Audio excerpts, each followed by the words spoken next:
आजच्या कार्यक्रमाच्या सत्कारमूर्ती माननीय श्री कोथमिरे साहेब व इतर सर्व मान्यवरांचं व्यासपीठावर आगमन होत आहे। तर आपण टाळ्यांच्या गजरात सर्व मान्यवरांचं स्वागत करूया।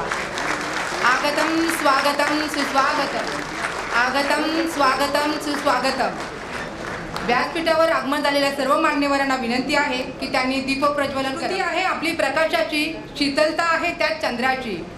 दीप प्रज्वलनाने सुरुवात करूया कार्यक्रमाची। हीच प्रथा आहे आपल्या भारतीय संस्कृतीची, आपल्या भारतीय संस्कृतीची।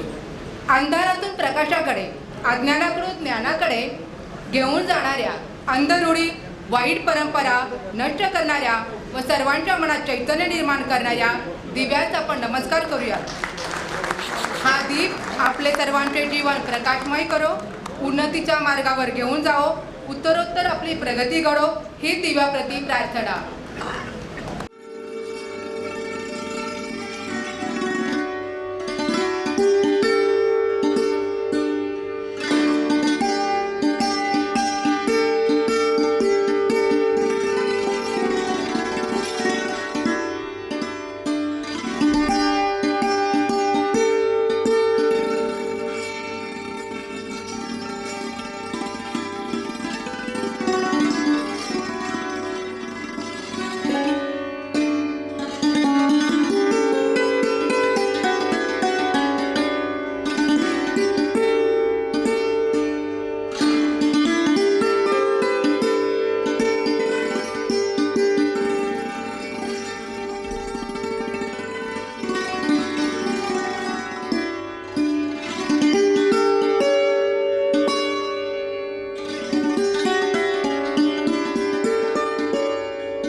नमस्कार।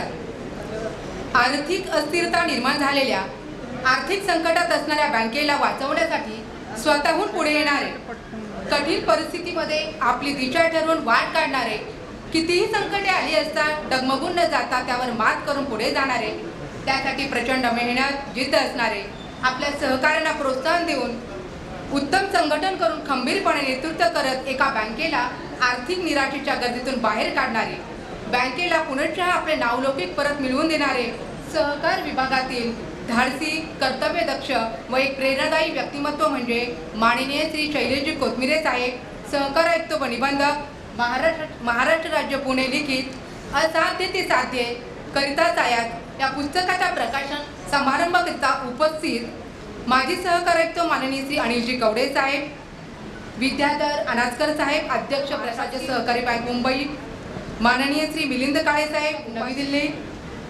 माननीय डॉक्टर श्री मुख्य महाप्रबंधक नाबार्ड, माननीय श्री कृष्ण वाडेकर साहेब, अप्पर निबंधक सहकारी संस्था महाराष्ट्र राज्य पुणे, माननीय श्री दिनेश वळकर साहेब, माजी अप्पर आयुक्त व निबंधक, एस बी अर्चना कोथमिरे मॅडम, तसेच पुस्तक निर्मितीतील सहभागी सर्व मान्यवर, विभागीय सहनिबंधक, जिल्हा उपनिबंधक, वेगवेगळ्या संस्थांचे अध्यक्ष आणि पदाधिकारी, मुख्यालयातील सर्व अधिकारी व सर्व कर्मचारी वृंद यांचे मी प्रथमतः मनपूर्वक सहर्ष स्वागत करते।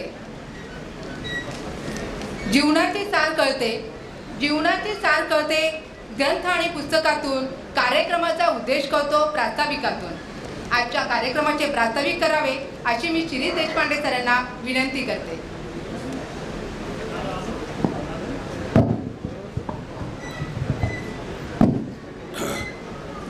नमस्कार।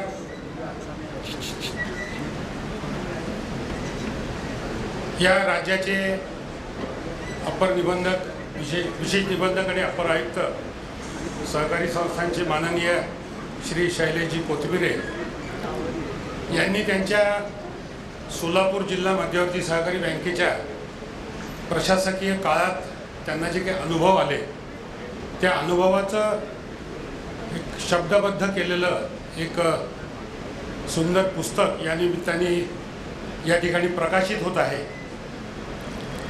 या प्रकाशनासाठी उपस्थित या राज्याचे माजी सहकार आयुक्त, आपल्या सगळ्यांचे मार्गदर्शक आदरणीय कवडे साहेब, नॅपकापचे राष्ट्रीय उपाध्यक्ष आणि कॉस्मॉस बँकेचे अध्यक्ष माननीय मिलिंद काळे, महाराष्ट्र राज्य सहकारी बँकेचे अध्यक्ष माननीय बाळासाहेब अनासकर साहेब, मंचावर उपस्थित नाबार्डचे माजी मुख्य महाप्रबंधक सुखदेवे साहेब, अपर निबंधक वाडेकर साहेब, त्याचबरोबर या ठिकाणी सहकार क्षेत्रात काम करणारी, कोथमेरे साहेबांच्या वर प्रेम करणारी सर्व जी मंडळी आली त्या सर्वांचं मी स्वागत करतो. आजचा हा कार्यक्रम एक अतिशय वैशिष्ट्यपूर्ण आहे असं म्हटलं तर काही वावगं ठरणार नाही. याचं कारण असं आहे की एका सहकारी बँकेची यशोगाथा एक सहकारी क्षेत्रातला शासकीय अधिकारी लिहितो. सहकारी बँकेच्या सभागृहात हा कार्यक्रम होतोय आणि अतिशय महत्त्वाचं असं आहे की ही जी काही पुस्तकची छपाई जी झाली आहे ती देखील एका सहकारी मुद्रणालयातच झालेली आहे. म्हणजे आतापासून इथपर्यंत पूर्णतः सहकाराअंतर्गत सहकाराचं जे काही उत्तम उदाहरण जर काही असेल तर ते निश्चितपणे हे आहे. ज्यावेळेस कोथमिरे साहेबांना प्रशासक पदाचा सोलापूर जिल्हा बँकेचा पदभार मिळाला त्याच्यानंतर अनेकदा त्यांच्याशी आमची चर्चा झाली, माझी निमकर साहेबांची. आम्ही सगळेच जण त्यांच्याशी बोलत होतो. तर ते ज्या वेळेस सांगत होते की त्या बँकेत काम करत असताना मला किती चांगले अनुभव आले. जर काम करायचं ठरवलं तर काय काय होऊ शकते, काय काय बदल घडू शकतात. कर्मचारी तेच होते, बँक तीच होती, ठेवीदार तेच होते, कर्जदारही तेच होते. फक्त एक वरची व्यक्ती बदलली आणि मग त्या बँकेचं पूर्णपणे स्वरूप जे काही होतं, एकेकाळी असं वाटत होतं की ही बँक बंद पडेल, अशा बँकेवर ते प्रशासक गेले आणि त्यांनी त्याचं स्वरूप पूर्णतः बदलून टाकलं. तर त्यांचे हे जे काही अनुभव होते ते आम्ही त्यांना खूप आग्रह केला की साहेब तुम्ही हे पुस्तक रूपात लिहा. तर त्यांनी बऱ्याच वेळेला ते टाळायचा प्रयत्न केला. परंतु तुम्हाला सगळ्यांना माहिती आहे की निमकर साहेबांचं एकदा त्यांच्या गोष्ट डोक्यात आली की ते त्याचा किती पाठपुरावा करतात. त्यांनी सतत जाता येता उठता बसता साहेबाला तेच, साहेब ते पुस्तकाचं काय झालं. साहेबांनी कुठलंही काम सांगितलं की ते म्हणायचे की आधी पुस्तकाचं सांगा मग मी तुमचं काम करतो. आणि त्याचबरोबर सोलापूर जिल्हा मध्यवर्ती बँकेतल्या सगळ्या अधिकारी आणि कर्मचाऱ्यांची देखील ही इच्छा होती की हे सगळे अनुभव जे आहेत हे केवळ आपल्यापुरते मर्यादित नाही आहे, ते हे सहकार क्षेत्रातल्या प्रत्येक सहकारी बँक असेल, संस्था असेल, कुठली बँक असेल तिला देखील हे कामी पडावेत. याच्यासाठी तुम्ही साहेब पुस्तकाच्या रूपाने हे प्रकाशित करावं असं त्यांनी म्हटलं. आणि साहेबांनी ती विनंती मान्य केली आणि साहेबांच्या अत्यंत व्यस्त कार्यक्रमातून देखील त्यांनी हे पुस्तक लिहून काढलं. साहेबांचे सगळे सहकारी त्याच्यात सहभागी होते. त्याचबरोबर कवडे साहेब आणि बाकीच्या सगळ्या अधिकाऱ्यांनी देखील त्याला योग्य ते मार्गदर्शन त्याच्यात केलं, त्याच्यात दुरुस्त्या सुचवल्या आणि एक अतिशय सुंदर हे पुस्तक म्हणा किंवा सहकारातला एखादा ग्रंथ जर म्हटला तरी तो वावगा ठरू नये इतकं ते चांगले ते अनुभव आहेत. साहेबांनी केलेलं काम हे कुठल्याही सहकारी संस्थेला लागू पडेल असं त्या पुस्तकात निश्चितपणे चित्रण केलेलं आहे. या पुस्तकाची निर्मिती करायचं ज्यावेळेस ठरवलं त्यावेळेस आम्ही साहेबांना सांगितलं की ही पुस्तक छपाई आणि प्रकाशनाची जबाबदारी इथले चांगले होतकरू जे लोक आहेत त्यांच्याकडे आपण देऊया. आणि साताऱ्याचं अजिंक्य सहकारी मुद्रणालय ज्याचे मनोहर देशमुख अध्यक्ष आहेत त्यांना आम्ही सांगितलं की हे पुस्तक तुम्हाला छापायचं आहे आणि त्यांनी देखील ही अत्यंत आनंदाने ही जबाबदारी स्वीकारली. तर या अतिशय सुंदर अशा पुस्तकाचं प्रकाशन आज या ठिकाणी सगळ्यांच्या साक्षीने होत आहे. याच्याबद्दल सहकार क्षेत्रातल्या प्रत्येकाला याचा आनंद आहे. म्हणजे आनंद किती असावा तर आम्ही 5000 कॉपी पहिल्यांदा छापण्याचं ठरवलं आणि पुस्तकात कालपर्यंतच जवळजवळ 2400 प्रती या पूर्णपणे विकल्या गेलेल्या होत्या. आजही जवळपास 2000 प्रतींचं बुकिंग आज या ठिकाणी झालेलं आहे. म्हणजे 4500 प्रती आजच विकल्या गेलेल्या आहेत. मला असं वाटतं की साहेबांच्या या पुस्तकाच्या केवळ 5-10 हजार प्रती नाही तर 5-10 आवृत्त्या निघाव्यात अशी स्थिती निश्चितपणे निर्माण. या प्रसंगी आपण सगळेजण आलात, साहेबांवर प्रेम करणारी मंडळी आलात, त्याच्याबद्दल निश्चितपणे आनंद आहे. काही थोड्याशा सूचना फक्त आम्ही करू इच्छितो की अनेक लोकांनी या ठिकाणी आपलं मनोगत व्यक्त करण्यासाठी आपली नावं दिली आहेत, इच्छा प्रकट केलेली आहे. त्या सगळ्यांचं स्वागत आहे, आनंद आहे. त्यांच्या भावना आम्ही निश्चितपणे समजू शकतो. परंतु कार्यक्रमाला या ठिकाणी सगळ्या मान्यवरांचा एकंदरीत वेळेचं नियोजन बघता आपण थोडं सगळ्यांनी मर्यादित साधारण 2 मिनिटामध्ये ज्यांना आपण संधी दिली त्यांनी बोलावं अशी मी आपल्याला विनंती करतो.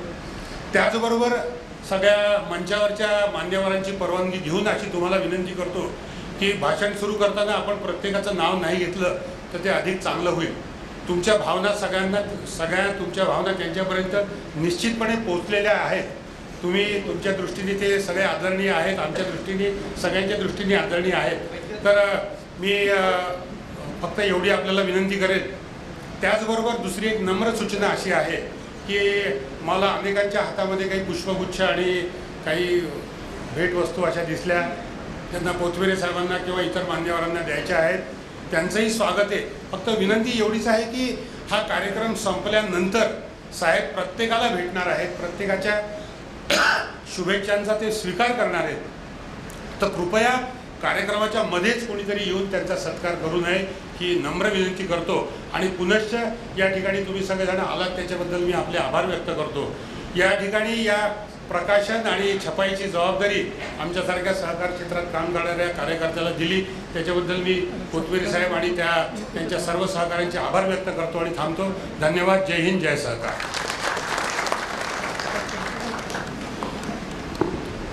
धन्यवाद सर.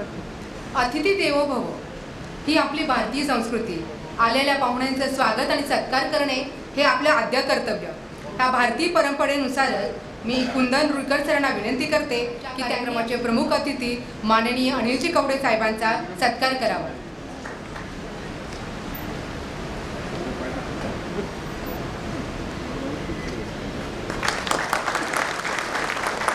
यानंतर कुंदन रुईकर सर माननीय मिलिंद काळे साहेबांचा सत्कार करतील.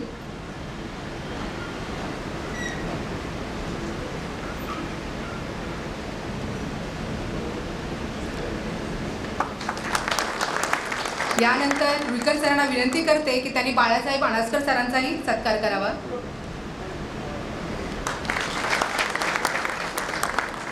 यानंतर मी मनोहर देशमुख सरांना विनंती करते की त्यांनी डॉक्टर श्री मोरेश्वर सुखदेव साहेबांचा सत्कार करावा.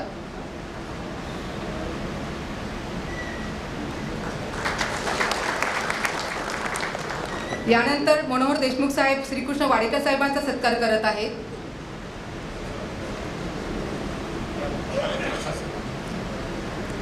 विकास रसाळ साहेबांचा सत्कार करावा अशी मी मनोहर देशमुख साहेबांना विनंती करते.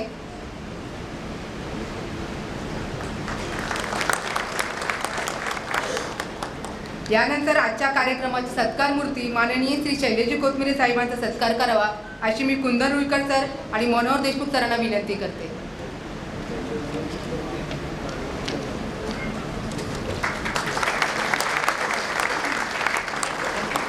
धन्यवाद.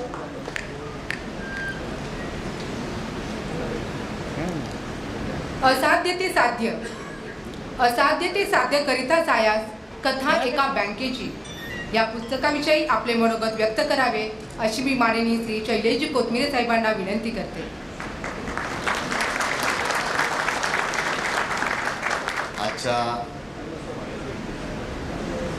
या कार्यक्रमाचे ज्यांच्या हस्ते प्रकाशन होतं ते आदरणीय कवडे साहेब, या कार्यक्रमास खास उपस्थित असलेले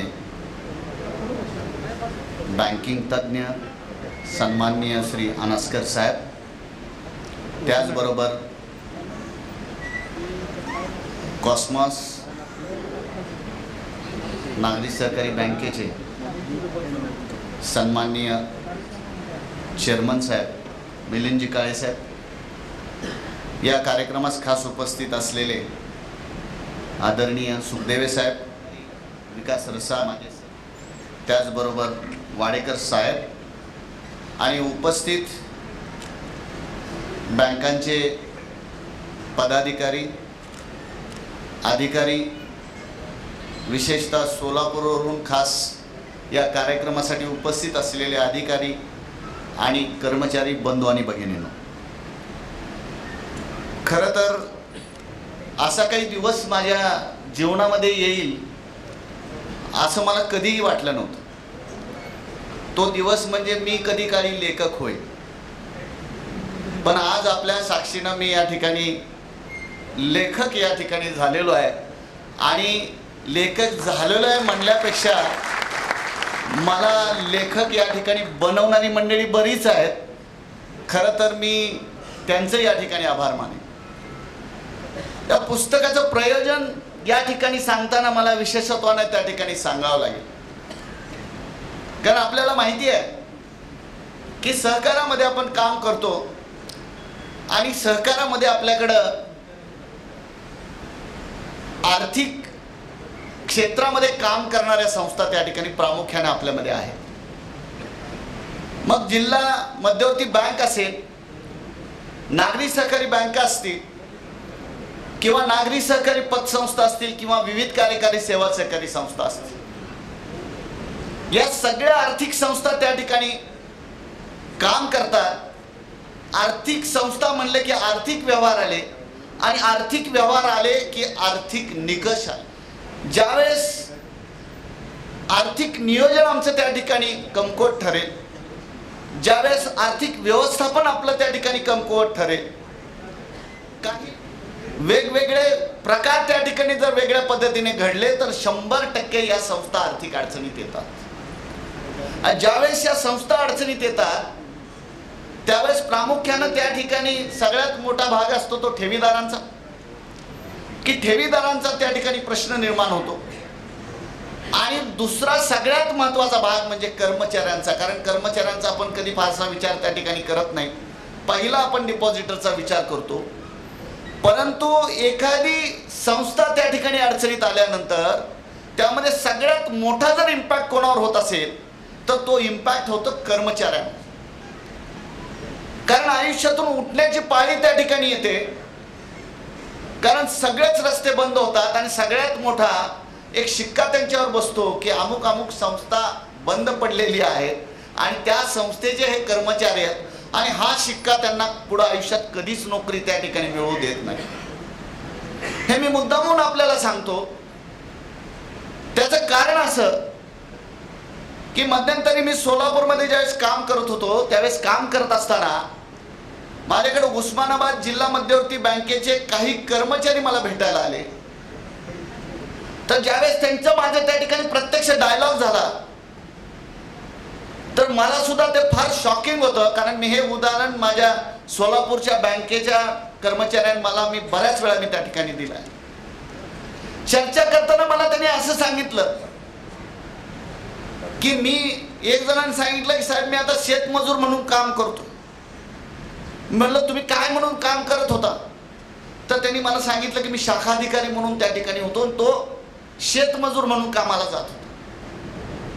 दुसऱ्याने सांगितलं की माझी पावभाजीची गाडी मी चालवतो. तिसऱ्याने मला सांगितलं की माझी चहाची गाडी मी चालवतो. मला सांगायचं हे की आपली त्या ठिकाणी एवढी प्रसिद्धी झालेली असते की नंतर कुठलीही संस्था आपल्याला तुमचा अनुभव असला तरी त्या ठिकाणी कामावर घेत नाही, ही वस्तुस्थिती आहे. मुळातच या आर्थिक अडचणीमध्ये आलेल्या संस्था बाहेर निघू शकतात का? परत आर्थिकदृष्ट्या सक्षम ठरून त्या ठिकाणी चांगल्या पद्धतीने काम करू शकतात का? हा खरा प्रश्न आहे. आणि त्याचं उत्तर होय असं आहे.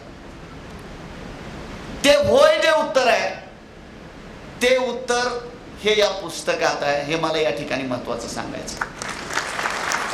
कारण आमच्याकडे परिस्थिती वेगळी आहे. एखाद्या संस्थेवर जर प्रशासक नियुक्त झाला तर ती संस्था 100% संपणार, ती संस्था लिक्विडेशन मध्ये निघणार आणि त्यामुळं परत या संस्थेचं चांगल्या पद्धतीने काम त्या ठिकाणी पुढे होणार नाही.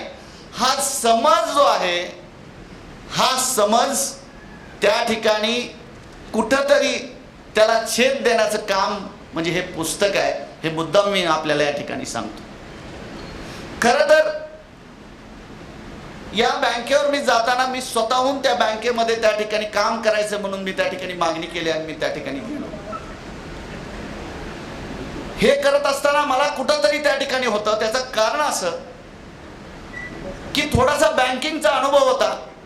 मी काय बँकिंग तज्ज्ञ नाही आहे, परंतु बँकिंग मला कळतं हे मी मुद्दाम या ठिकाणी पहिल्यांदा क्लिअर करेन. सद्गुरू जंगली महाराज नागरी सहकारी बँकेवर मी 5 वर्ष प्रशासक होतो. आज बरीचशी मंडळी सद्गुरूची मंडळी या ठिकाणी उपस्थित आहेत. मी 5 वर्ष प्रशासक होतो. ती बँक पूर्णतः बाहेर निघालेली होती. 5 वर्षामध्ये 44.5 कोटीचा लॉस आम्ही त्या ठिकाणी प्रयत्न करून त्या ठिकाणी 10 कोटीवर 10-10.5 कोटीचा लॉस त्या ठिकाणी राहिलेला होता. आणि अशा परिस्थितीमध्ये डिपॉझिट ज्या बँकेचं 132 कोटीवर आलेलं होतं ते 132 कोटीवरून 340 कोटीवर डिपॉझिट आम्ही नेलेलं होतं. इथं बरेचसे कर्मचारी आहेत माझे त्या ठिकाणी उपस्थित. आणि अशा परिस्थितीमध्ये एनपीए सुद्धा चांगल्या पद्धतीने आम्ही नियंत्रित केलेला होता. जिथं नागरी सहकारी बँकेचा त्या ठिकाणी आतापर्यंत फार कमी त्या ठिकाणी उदाहरण आहेत. आम्ही संपूर्ण राज्यभर आयुक्तांबरोबर मी फिरलो. फार कमी एक आम्हाला त्या ठिकाणी दिसली बँक.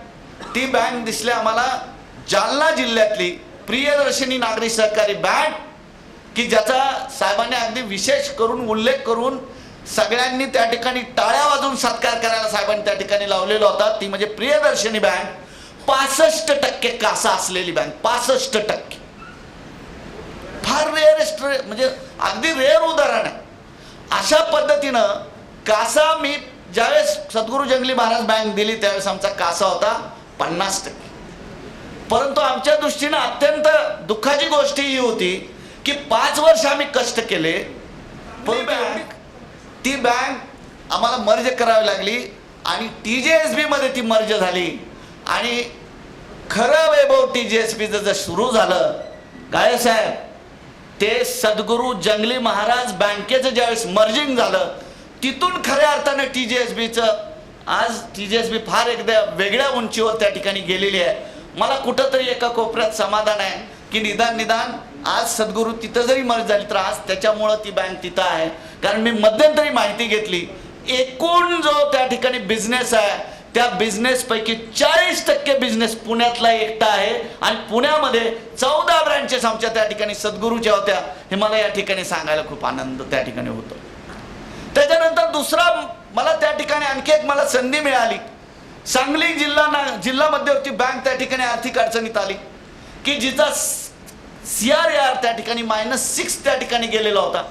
आणि त्या बँकेवर ज्यावेळेस मी त्या ठिकाणी प्रशासक पदाचा चार्ज घेतला अगदी सिस्टमॅटिक त्या सगळ्या गोष्टी. आणि आपल्याला सांगायला हरकत नाही 2 वर्षात त्यांचा CRAR मी त्या ठिकाणी पॉझिटिव्ह केला. पॉझिटिव्ह नाही तर 9% वर त्या ठिकाणी 2 वर्षात आम्ही नेला.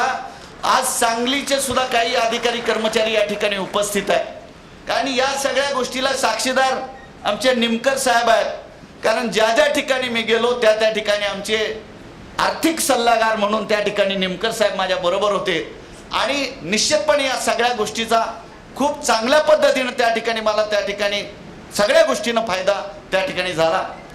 आणि त्याचा विशेष सांगायचं बाब अशी की ज्यावेळेस मी बँकेचा चार्ज घेतला होता 2100 कोटी डिपॉझिट होते. ज्यावेळेस मी बँक सोडली 3 वर्ष मी त्या ठिकाणी प्रशासक होतो 3800 कोटी डिपॉझिट त्या बँकेचे झालेले होते. त्या बँकेचे वर्षात 200 कोटी कधी वाढलेले नव्हते. या सगळ्या गोष्टीचा मला अनुभव होता. आणि अशा परिस्थितीत ज्यावेळेस सोलापूर जिल्हा मध्यवर्ती बँकेची माहिती मला कळत होती कारण सहकारातच मी काम करतोय.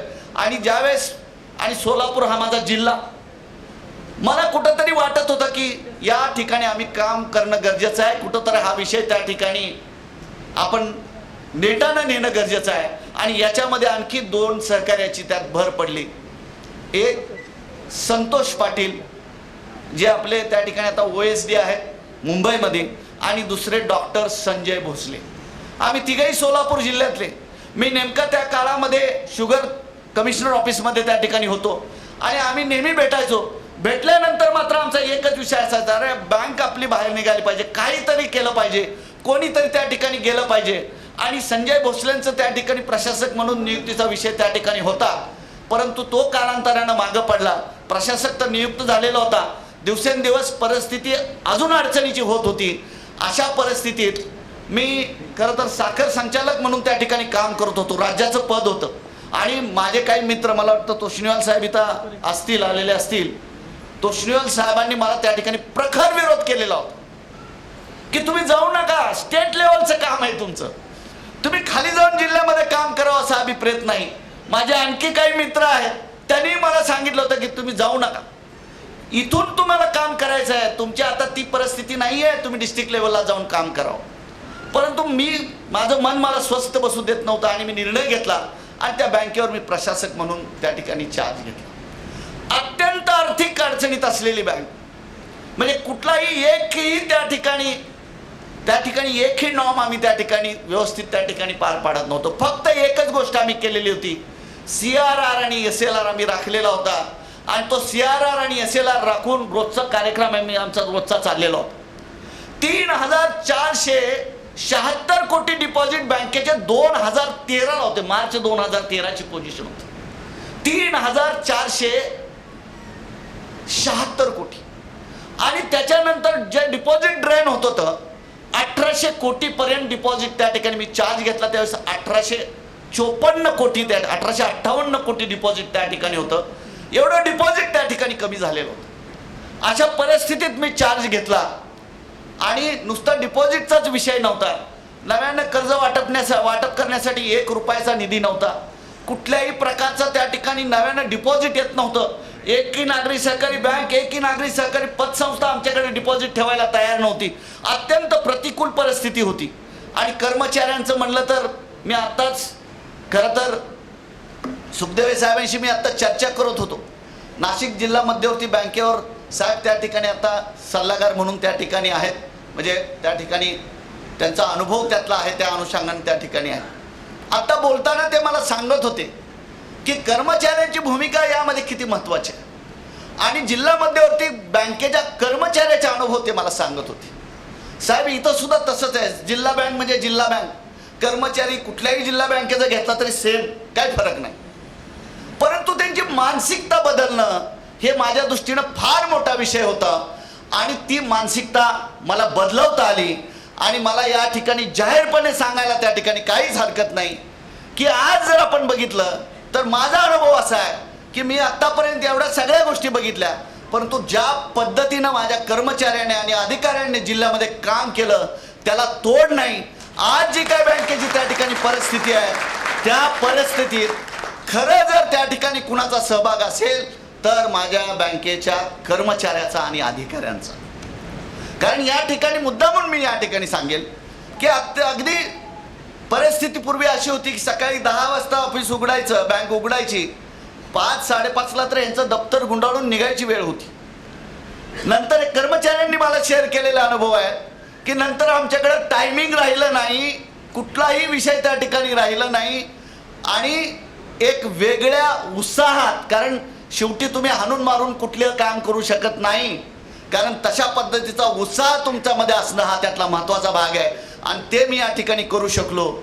हा जो प्रवास आहे तो प्रवास त्या ठिकाणी महत्त्वाचा आहे. मी मुद्दामून या ठिकाणी सांगेन 247 कोटीचा लॉस होता. मार्च 22ला बँकेने 247 कोटीचा लॉस कव्हर करून 2.5 कोटीचा प्रॉफिट त्या ठिकाणी मिळवला. ही साधी गोष्ट नाही. आपण बँकर आहोत, आपल्याला सगळ्या गोष्टी माहिती आहे की त्यासाठी किती कष्ट या मंडळींनी सगळ्यांनी घेतलेला आहे आणि तो सगळा भाग आपण या पुस्तकात रेखटलेला आहे. वेगळ्या काही बाबी, छोट्या छोट्या बाबी मी राबवल्या आणि त्यामध्ये सर्व कर्मचाऱ्यांचा सहभाग, आणि तो सहभाग नुसता कर्मचाऱ्यांचा नाही तर ही बाब प्रत्येक गावात, प्रत्येक नागरिकापर्यंत, प्रत्येक सभासदापर्यंत, इतकंच नाही ते प्रत्येक खातेदारापर्यंत पोहोचवण्याचा आग्रह. आणि या सगळ्या बाबी पुस्तकामध्ये आम्ही सविस्तर मी त्या ठिकाणी मांडलेल्या आहेत. मी या निमित्तानं मुद्दामून, कारण पुस्तक करत असताना मी काही जणांचा या ठिकाणी उल्लेख करणं अत्यंत गरजेचं आहे. अनुनाद प्रकाशनचे कुंदन रुईकरांचा मी या ठिकाणी उल्लेख करेन की फार मोठा सहभाग हे पुस्तक प्रकाशन करण्यामध्ये त्यांचा आहे. मी त्यांचाही या निमित्तानं आभार या ठिकाणी मानतो. अजिंक्य सहकारी मुद्रणालय जे आहे त्याचे आपले मनोहर देशमुख या ठिकाणी उपस्थित आहे.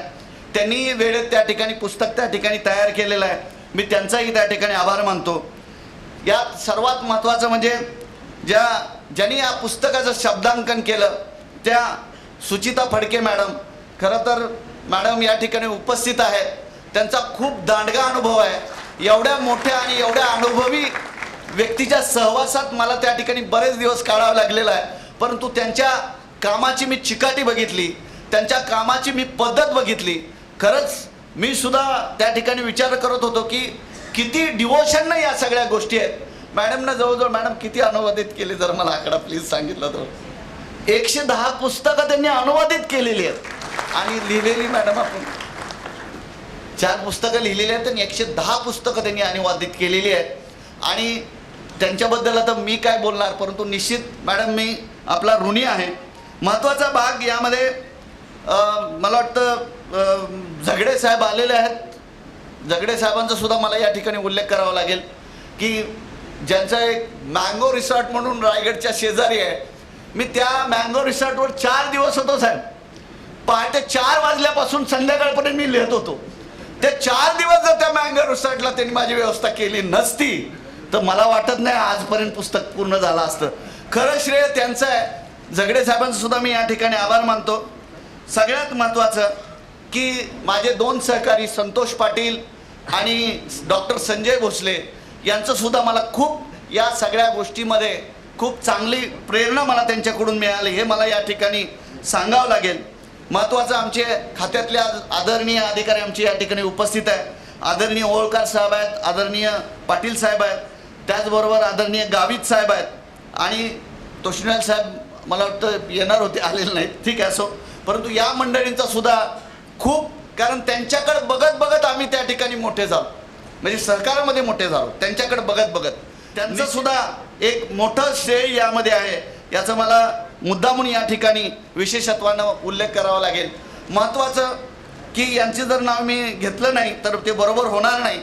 कारण मला माहिती आहे देशपांडे साहेब असतील, निमकर साहेब आहेत, त्यांना आवडणार नाही मी त्यांचं नाव घेतलेलं. परंतु या दोघांचं नाव मला या ठिकाणी घेणं अत्यंत आवश्यक आहे. कारण ज्या ज्या वेळी ह्या बाबी सगळ्या पुढे येत होत्या, कारण आदरणीय आयुक्त साहेबांनी त्या ठिकाणी पहिल्यांदा आग्रह धरला होता की शैलेश हे पुस्तक रूपी आलं पाहिजे, लोकांना कळायला पाहिजे याचा बेनिफिट काय, आणि त्यासाठी साहेबांचा आग्रह होता. मला आठवतं अनास्कर साहेबांनी इथंच आपल्याकडं नागरी सहकारी बँकाचं चर्चासत्र झाल्यानंतर त्यांनी आग्रह धरला होता की तुम्ही हे करा, मी सगळ्या गोष्टी मी करतो, प्रकाशन मी करतो आणि आपण सगळ्या महाराष्ट्रभर आपण त्या पद्धतीने करू असं साहेबांनी सुद्धा आग्रह धरला होता. परंतु ती सुरुवात होती. परंतु खऱ्या अर्थानं या दोघांचं त्यामध्ये फार मोठा विषय आहे. आमचे त्या ठिकाणी निमकर साहेब असतील आणि त्याचबरोबर देशपांडे साहेब आहेत, त्यांचंही मी त्या ठिकाणी आभार मानतो. महत्त्वाचा भाग की आजचा कार्यक्रम आपला नव्हता. खरं आजचा कार्यक्रम आपला नव्हता. माननीय आयुक्त सरांचा ज्या दिवशी आपण सेवानिवृत्तीचा कार्यक्रम केला त्या सेवानिवृत्तीच्या कार्यक्रमामध्ये माझा आग्रह होता की अत्यंत साध्या पद्धतीने शेवटी आम्ही त्या ठिकाणी ते कार्यक्रम त्या ठिकाणी पूर्ण करायचा, हा माझा आग्रह होता. आणि त्यामुळं त्याचं नियोजनाची जी आमची कमिटी होती त्या कमिटीमध्ये मी कधीही विषय मांडला नाही. परंतु 2 दिवस राहिले होते, फक्त 2 दिवस राहिले होते आणि आमची कमिटीची मीटिंग चालू होती.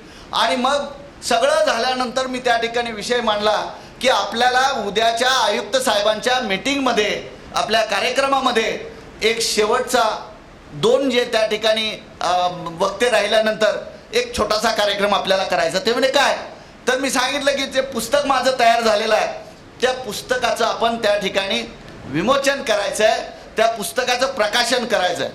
मी हा वाक्य ज्यावेळेस उच्चारलं त्यावेळेस आमच्याकडे उपस्थित सगळे आमचे वाडेकर साहेब असतील, आनंद कटके साहेब असतील, आमचे नायकोडी साहेब असतील किंवा माळशिकारे मॅडम असतील किंवा आमचे प्रशांत सूर्यवंशी साहेब असतील, या सगळ्यांनी कडाडून विरोध केला. त्यांनी सांगितलं की साहेब हे करायचं नाही, करायचा तर कार्यक्रम सेपरेट करायचा, कारण हा एक मोठा विषय आहे आणि तो त्याच पद्धतीने सगळेपर्यंत पोचला पाहिजे. आणि त्याच्या अनुषंगानं खरं तर आजचा हा कार्यक्रम त्या ठिकाणी होतोय.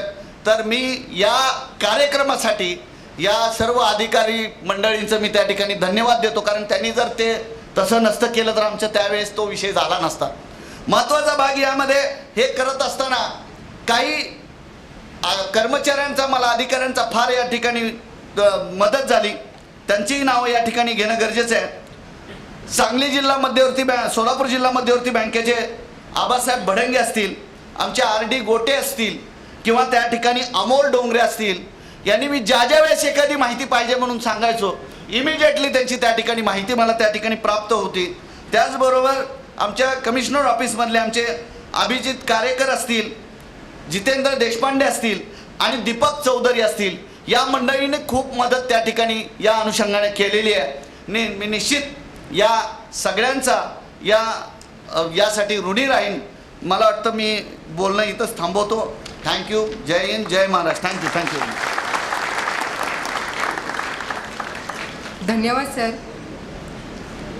आजच्या कार्यक्रमाचे प्रमुख अतिथी माननीय श्री अनिलजी कवडे साहेब व इतर मान्यवरांना मी विनंती करते की त्यांनी त्यांच्या शुभ हस्ते पुस्तकाचे प्रकाशन करावे.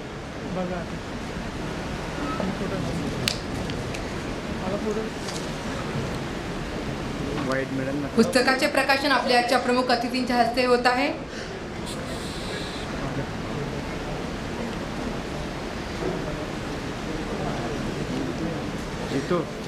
माननीय श्री शैलेजी कोथमिरे साहेबांच्या या उत्तम कामगिरीबद्दल मी एवढंच म्हणेन, पदोपदी पसरून निखारे, पदोपदी पसरून निखारे आपल्याच हाती, होऊन या बेभान धावले आपल्या ध्येयासाठी. कधी न थांबले विश्रांतीसव, पाहिले न मागे, त्यांच्या नकळत त्यांनी विणले यशोकीर्तीचे धागे, यशोकीर्तीचे धागे. सर, नवनवीन आव्हाने समर्थपणे पेलण्यासाठी, उत्तुंग भरारी घेण्यासाठी आणि आपल्या भावी वाटचालीस आम्हा सर्वांकडून आपणास खूप खूप शुभेच्छा, खूप खूप शुभेच्छा. मागे मागे मागे.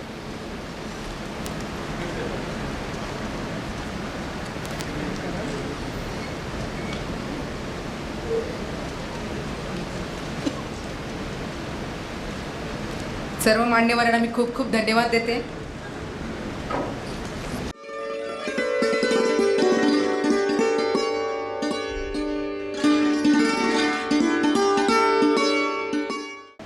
या पुस्तक निर्मितीमध्ये सहभागी व्यक्तींचाही आपण आज येथे सन्मान करणार आहोत. माननीय अनिलजी कवडे साहेबांना मी विनंती करते की त्यांनी पुस्तकाच्या लेखिका डॉक्टर सुचिता नांदापूरकर फडके मॅडमचा सन्मान करावा. जोरदार टाळ्या होऊन जाऊ द्या आपल्या लेखिका मॅडमसाठी.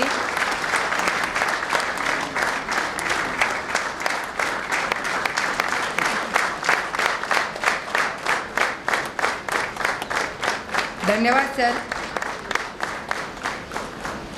माननीय मिलिंद काळे साहेबांना विनंती करते की त्यांनी अभिजित कारेकर सरांचा सन्मान करावा. अभिजित कारेकर.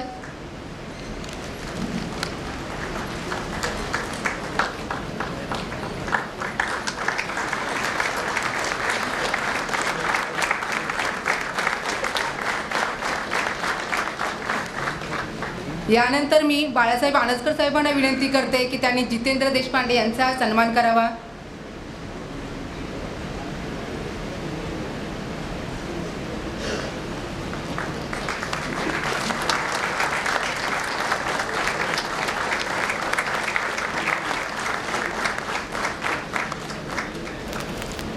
यानंतर मी आनसकर साहेबांनाच विनंती करते की त्यांनी श्री RD गोटे यांचाही सन्मान करावा. RD गोटे.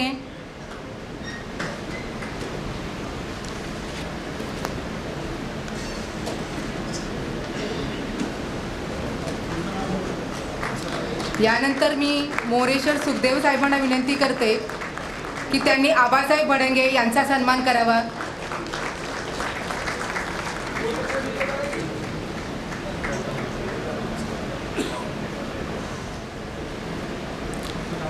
यानंतर मी विकास रसाळ साहेबांना विनंती करते की त्यांनी अमोल डोंगरे यांचा सन्मान करावा.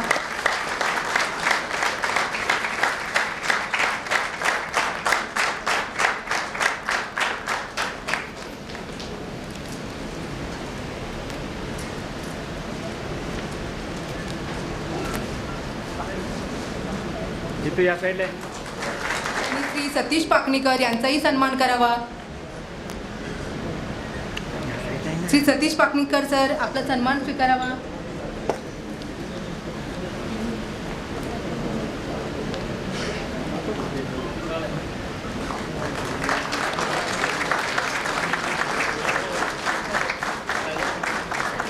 सर्व मान्यवरांना खूप खूप धन्यवाद. पक्षाच्या मागे एक जबाबदार स्त्री असती असे म्हटले जाते.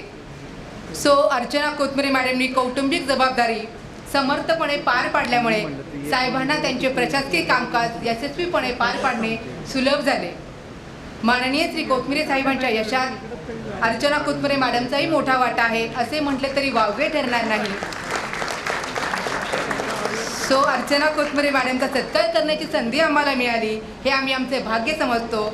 आणि माननीय सो अर्चना मॅडमचा सत्कार करत आहेत so Gauri Deshpande madam. Madam कृपा करून आपण स्टेजवर आलात तर बरं होईल.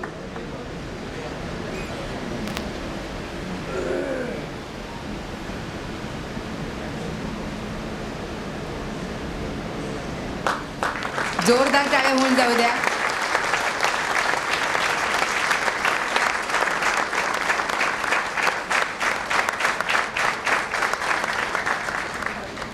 धन्यवाद मॅडम.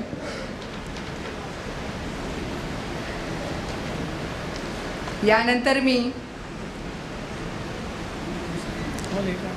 राजेंद्र रणसिंग साहेबांना विनंती करते की त्यांनी थोडक्यात आपलं मनोगत व्यक्त करावं. शिवाय काय किंमत वातीच्या समईला, धारेशिवाय काय किंमत तलवारीच्या पात्याला, पाण्याशिवाय काय किंमत त्या भूमातीला आणि सहकाराशिवाय काय किंमत महाराष्ट्राच्या भूमीला. या ठिकाणी कोथमिरे साहेबांचं सहकारपदी निवड झाल्याबद्दल मी त्यांचं प्रथमतः अभिनंदन करतो.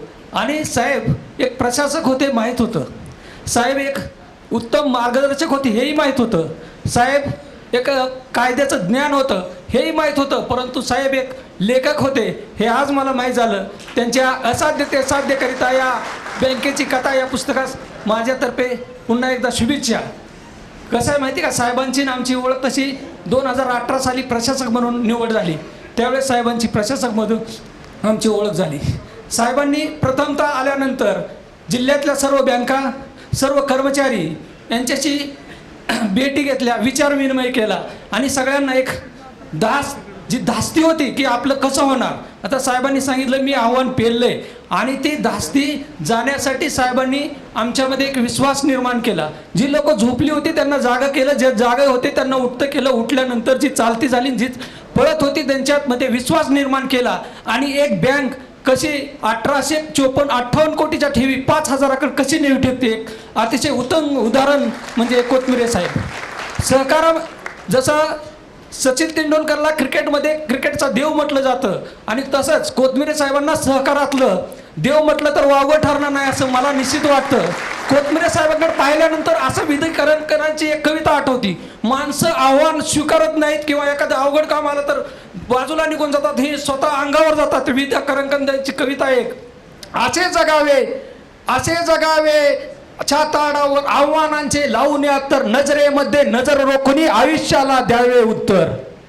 अशी असती इच्छा ज्याची मार्ग मिळती तया सत्तर, नजरेमध्ये नजर रोखून आयुष्याला द्यावे उत्तर. पाय असावे जमिनीवरती कवेतांबर घेताना, हसू असावे ओठांवरती काळीज काढून देताना, संकटासही ठणकावून सांगावे हे आता भेतर, नजरेमध्ये नजर रोखून आयुष्याला द्यावे उत्तर. हे काम साहेबांनी आमच्या बँकेत येऊन केलं, आम्हाला विश्वास निर्माण केला. साहेबांविषयी बोलावं तेवढे एक दिवस पूर्ण नाही, साहेब आमच्या हृदयात आहेत. साहेबांनी प्रत्येक कर्मचाऱ्यांच्या हृदयामध्ये राहण्याचं काम केलं. जसं ज्यावेळेस प्रभू रामचंद्र आणि सीतामाई ज्यावेळेस सीतेचा शोध लागला आणि सीतेचा शोध लागल्यानंतर बक्षीस वितरणाचा कार्यक्रम सुरू झाला, त्यावेळेस रामप्रभू आणि सीतामाई शेजारी बसले होते, प्रत्येकाचं नाव येत होतं, बक्षीस वितरणाचा कार्यक्रम चालू होता. त्यावेळेस सीतामाई प्रभू रामचंद्राला म्हणली, अहो प्रभू तुम्ही एवढं मोठं काम करून हनुमानाचं काम, हनुमाचं नावच नाही असं का.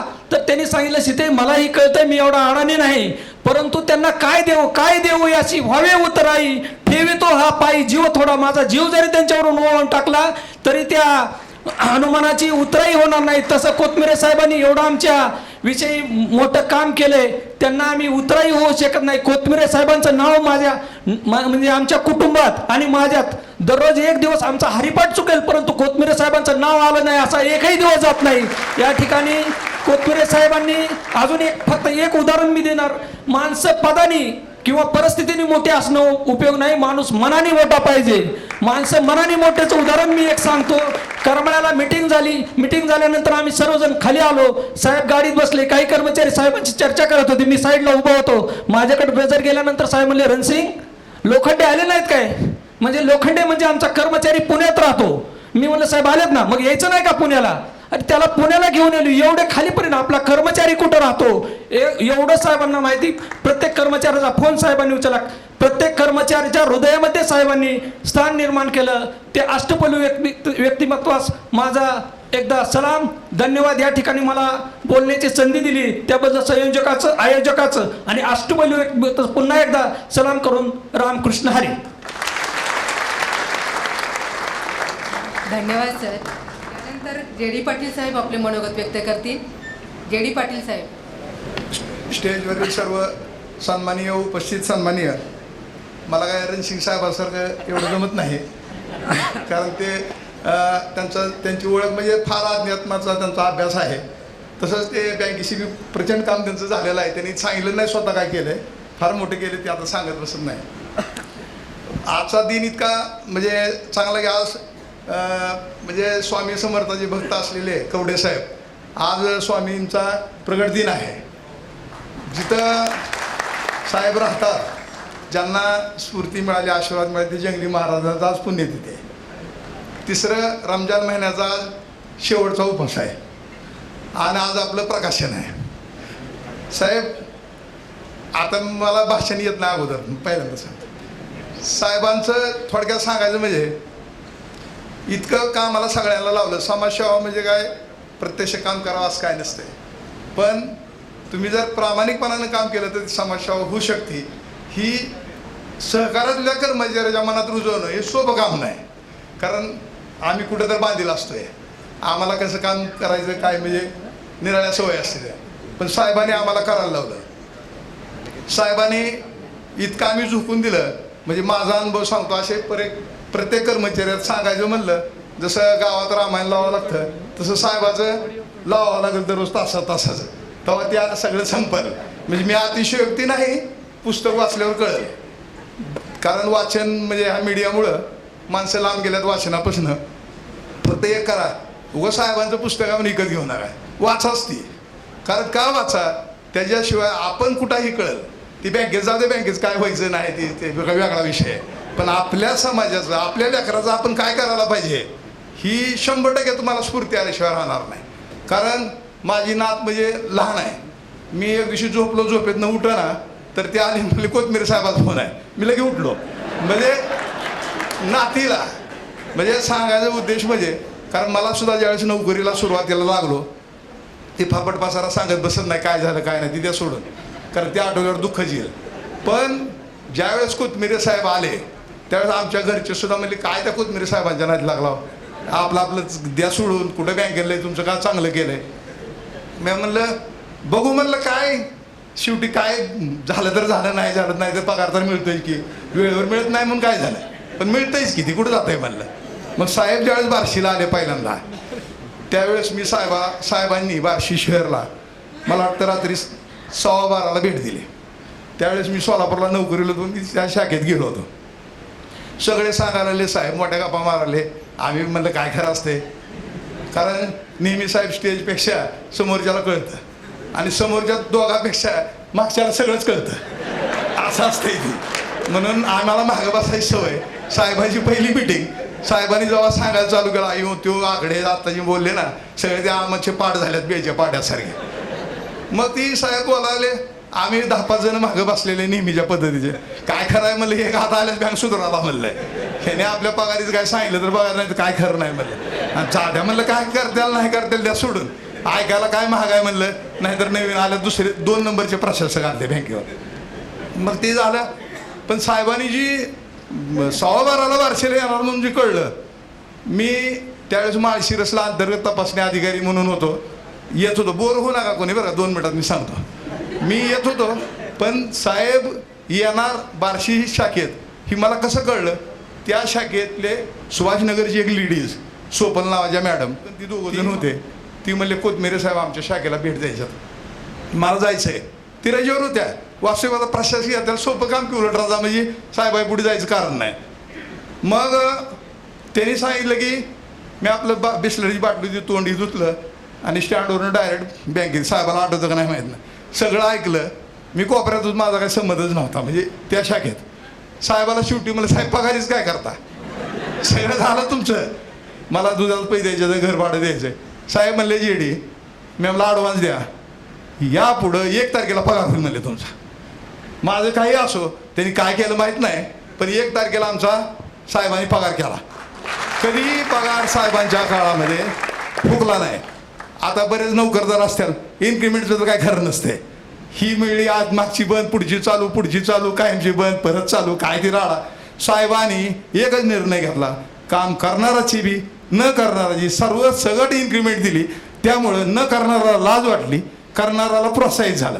म्हणजे कर्मचारी सुद्धा कसा राबवून घ्यावा ही साहेबाकडनं शिकण्यासारखं आहे. माझा एक अनुभव सांगतो, मी माझं संपून टाकू. मी साहेब कारण ही मी अनास्कर साहेबांना मला सांगायचं आवर्जून, कारण का जिल्हा बँक ज्या पद्धतीने होती तशीच MSC बँक होती असं मला वाटतंय. मला काय नक्कीलाही माहीत नाही त्याचा अभ्यास, पण ती साहेबांनी बाहेर काढली. कारण 10-12 वर्ष तिथं आहेत म्हणजे काहीतरी असेल अडचणी, त्यामुळेच राहिले साहेब म्हणायचं. तर साहेबांनी काढली ती बँक. मग माझा नाही, खरंच नाही अभ्यास बरं का. मी आत्ताच आमच्या ती मॅनेजर पाटील साहेबाला विचारलं, अनास्कर साहेब म्हणलं बरेच वर्ष आहेत MSC बँकेवर, तर ती म्हणले आपल्यापेक्षा वाईट परिस्थिती ती. त्यांनी सांगितलं म्हणून मला तर ती जरी आठवलं. तर ती जाऊ द्या, मला काय ह्याच्यातलं अर्थ घेऊ नका. मग ही मला वास्तविकता कवडे साहेबांना सांगायचं होतं, कारण कवडे साहेब हे आणि कोथमिरे साहेब आमचे सोलापूरचे सुपुत्र आहेत. पण कवडे साहेबांनी हे गुरु शिष्य आहेत, ह्यांना पूर्ण बँकेचं माहीत आहे. तीच काय त्यांच्या बी सारखं पाडा वाचायची गरज नाही. पण अनास्कर साहेब, तुम्ही बँक चालवलीची पद्धत निराळी, कारण अब्जावधी रुपयाचा व्यवहार ही तर आमच्या डबडे रिकामी होती. केव्हा तरी साहेब म्हणायचे 100 रुपयानं खातं उघडा, 500 उघडा, 50 उघडा, शेवटी सांगितलं बिन पैशाचं उघडा पण उघडा, केव्हा तरी त्याच्याकडे येईल देईल. म्हणजे ह्या अवस्थेतनं ही बँक चाललेली परिस्थिती होती. आणि मग साहेब आम्ही बार्शीमध्ये असंच रात्री साहेबांनी काय टाईमही नाही, कधी बी तुम्ही कामच करा, सुट्टी वगैरे तर प्रकार नाहीच. साहेबाची मिटिंगमध्ये रात्री 8ला चालून 12ला सुटायची, 12-1ला अशी पद्धती मिटिंग. रविवार सुट्टी नाही, दुसरा शनिवार, चौथा शनिवार, आमच्या बँकेला तसल्या काही माहीतच नाही. मग साहेब भिकारी बार्शीला एकदा मी स्टँडवरून उतरल्यानंतर भिकारी झोपले होते, सगळे एका स्टाईलमध्ये झोपले होते. कारण झोपायची पद्धत कशी असती, डाव्या अंगाडावर, उजव्या अंगाडावर, उतानं पालतं, म्हणजे असे 4 प्रकार. ह्यांनी काय केलं, सगळे ह्या स्टाईलला झोपलेले, उशाखाली गटुडं घेऊन. म्हणलं ही सगळे 5-25 जण एका लाईन असे का झोपल्या स्टँडवर. मी गेलो, मला आमचा बँकेतला कर्मचारी बार्शी शाखेतला मी येणार म्हणून आपल्याला ॲक्शन शर्टच्या कारखान्याच्या मॅनेजरला घरी भेटायला जायचं. मला 12:30 वाजलेल्या. म्हणजे तुम्हाला सांगायचं मी त्या कर्मचारीच किती माझं त्या सोडून काय असेल ते. मग त्या भिकाऱ्याला मी म्हणलं काय तर म्हणजे मी भीक मागतो, लोक पळून नेतात. मी उघडा DCC बँकेत खातं. मग त्यांना आधार कार्ड काढून दिलं. तुम्हाला आश्चर्याची बाब म्हणजे भिकाऱ्यांनी पैसे साठवले.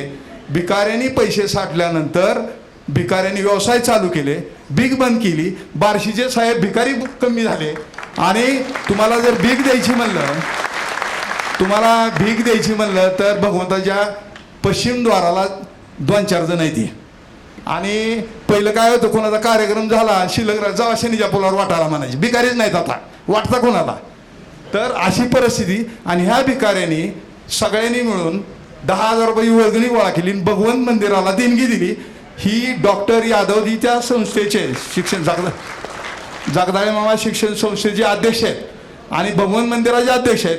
त्यांनी सांगितलं म्हणजे कोथमिरे साहेब ही आमच्या कर्मचाऱ्याचं ही जर भलं त्या सोडून, साहेब तुम्हाला खोटं सांगत नाही, ही आता मला बरंच काय बोलायचं होतं, पण जेवढे देव आहेत का ना प्रत्येक तालुक्यात, म्हणजे बार्शीचा भगवंत, करमाळ्याची देवी, स्वामी समर्थ, ही सगळे सीताराम महाराज, ही सगळ्याची जी इतकी मोठी शिदोर आहे, पांडुरंग वगैरे सगळे देव, मोहोळच्या नागनाथ, ही तुमच्या कुटुंबाला किती पिढ्या टिकल सांगता येत नाही शिदोरी. त्यामुळे काय काळजी करायची नाही. तर मी काय जास्त बोलत नाही, पण खरंच आमचे फेवरेट हिरो आहेत ती.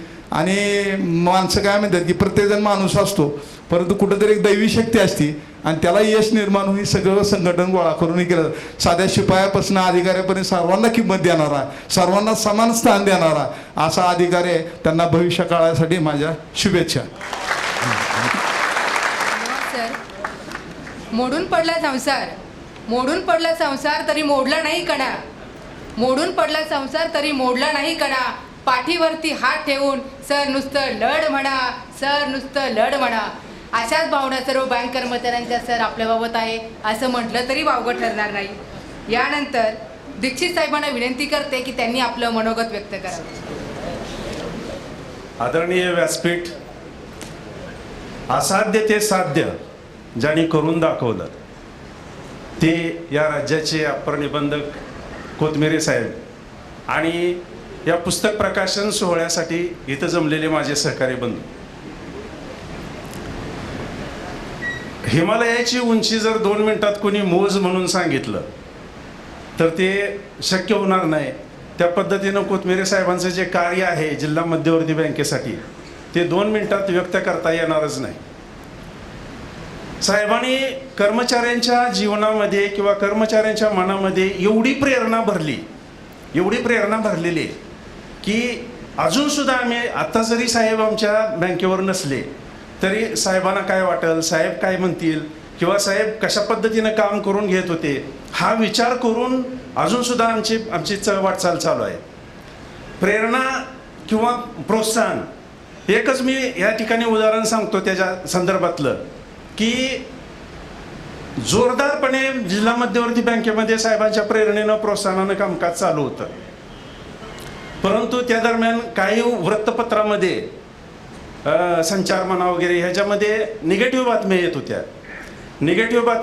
कर्मचारीसुद्धा त्या पिरियडमध्ये थोडंसं म्हणजे हातबल झाले की बाबा अशी बातमी आल्यानंतर की कामकाजामध्ये थोडासा व्यत्यय येतोय वगैरे. साहेबांना आम्ही सगळे भेटलो होतो त्यावेळी.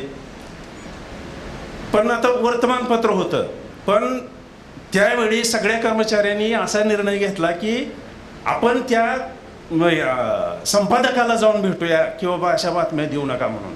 आणि असा विचार साहेबांच्या पुढं मांडल्यानंतर एका क्षणात 30-40 लोक गोळा झाली, म्हणजे कर्मचारी गोळा झाले आणि त्या संपादकाला भेटले. 40-50 लोक जर समोर होते, प्रत्येकजण पोटतिडकीनं आपल्या व्यथा सांगत होता, साहेब आम्ही प्रामाणिकपणे काम करतोय, प्रामाणिकपणे आमचं कामकाज चालू आहे आणि त्यामध्ये जर अशी निगेटिव्ह बातमी आली तर थोडासा आमच्या कामकाजामध्ये परिणाम होतोय. आणि त्यांनी त्या संपादकांनी मालकाने मान्य केलं आणि दुसऱ्या दिवशी चांगल्या पद्धतीनं बातमी दिली. म्हणजे एक सकारात्मक काम करायचा निर्णय घेतला तर काहीही होऊ शकतं, अशा पद्धतीचं साहेबांचं कामकाज होतं. साहेब मला असं एक म्हणायचं होतंच शेवटी की असाध्य ते साध्य हे जे पुस्तक आहे, आम्हाला असं कधीच वाटलं नव्हतं की आमचं नाव किंवा आमच्यासाठी एखादं पुस्तक छापलं जाईल, असं स्वप्नातही आम्हाला कधी वाटलं नव्हतं. पण हे आपण साध्य करून दाखवलं. हे पुस्तक बिघडणाऱ्याला घडवण्याचं काम या पुढच्या कालावधीत करणार आहे हे निश्चित आहे. आपल्या पुढच्या कारकिर्दीला मी शुभेच्छा व्यक्त करतो आणि मी माझे 2 शब्द संपवतो. धन्यवाद. आबासाहेब भडंगे आपले मनोगत व्यक्त करतील. आदरणीय व्यासपीठ आणि सर्व वरिष्ठ अधिकारी बंधू आणि भगिनींनो, प्रथमतः आदरणीय कोथमिरे साहेबांची सहकारायुक्तपदी नियुक्ती झाल्याबद्दल मी मनपूर्वक अभिनंदन करतो. आणि आज जे असाध्य ते साध्य या पुस्तकाचं प्रकाशन झालं त्याबद्दल खरंच सोलापूर जिल्हा मध्यवर्ती बँकेतील कर्मचाऱ्यांना आणि सोलापूरवासियांना एक अभिमानाची गोष्ट आहे. कारण असाध्य ते साध्य करिता सायस जे शेवटचं वाक्य आहे ते कथा एका बँकेची, म्हणजे ती कथा आहे माझ्या बँकेची. खरंच ज्यावेळेस साहेब प्रशासक म्हणून सोलापूर जिल्हा मध्यवर्ती बँकेवर आले, साहेबांनी प्रचंड कष्ट केलं. पहाटे 5ला इथं निघून 7:15ला सोलापूर जिल्हा मध्यवर्ती बँकेत यायचे आणि तिथून जे 10ला कामकाज चालू करायचं ते संध्याकाळी किती वाजतील काय सांगताय. साहेबांनी अनेक उपक्रम चालू केले. त्याचबरोबर बँकेच्या वेगवेगळ्या सुविधा चालू केल्या आणि विविध प्रकारच्या कर्ज योजना चालू केल्या. ही बँक जनमानसामध्ये एक नावलौकिक निर्माण करून मिळवली आणि या बँकेचं जे पहिलं जे उत्कर्ष आहे, जी पहिली जी उंची आहे, ती साहेबांनी 2023मध्ये पूर्ण ही बँक अडचणीतून बाहेर काढली. साहेबांचं सहकाराबद्दल खूप ज्ञान आणि जे कर्मचाऱ्यांना साहेबांना जे मार्गदर्शन केलं ते खरंच एक प्रेरणादायी व्यक्तिमत्व होतं.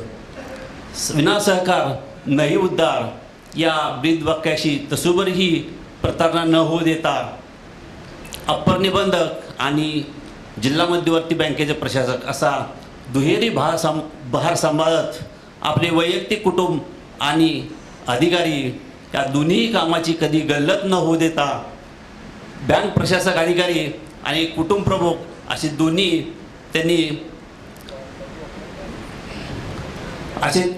त्यांनी कामं एकदम सहजपणे पार पाडली. साहेबांच्या डोक्यात फक्त एकच बँकेचा विकास म्हणजे विकासाशिवाय दुसरं काहीच साहेबांच्या डोक्यात नव्हतं. आर्थिक अडचणीतून बँक बाहेर काढली आणि आज एक पुस्तक एक सर्वांसाठी प्रेरणादायी ठरलं. साहेबांना या पुस्तकाबद्दल शुभेच्छा देतो आणि मी माझा 2 शब्द संपवतो.